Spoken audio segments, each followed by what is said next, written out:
ليه معظم قضايا الضرب بتنتهي بالبراءة بالرغم من إن المتهم بيكون ارتكب فعلا للواقعة وبيكون المجني عليه مظلوم وتعرض فعلا للاعتداء؟ للأسف لأسباب كتيرة جدا.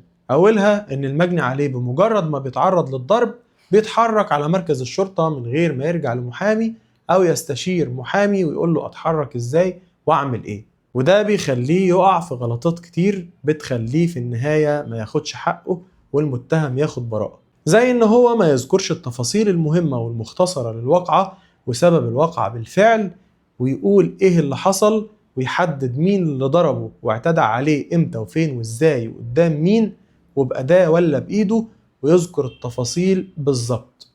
وزي ان هو يذكر تفاصيل زيادة للواقعة ما حصلتش على اعتقاد منه ان ده هيغلظ العقوبة على المتهم، زي مثلا ان هو يقول انا تم الاعتداء عليا بشومة او تم الاعتداء عليا بخشبة وهو ضربه بايده، او ان هو يقول انا تم الاعتداء عليا بسنجة او تم الاعتداء عليا بآلة حادة وهو مخبوط بخشبة. حاجات كتيرة جدا ممكن يذكرها المجني عليه في محضر الشرطة من غير ما ياخد باله او من غير ما يحس، لانه بيكون بيتعامل بعاطفة بتأدي في النهاية ان المحضر يكون فيه تناقضات كتيرة.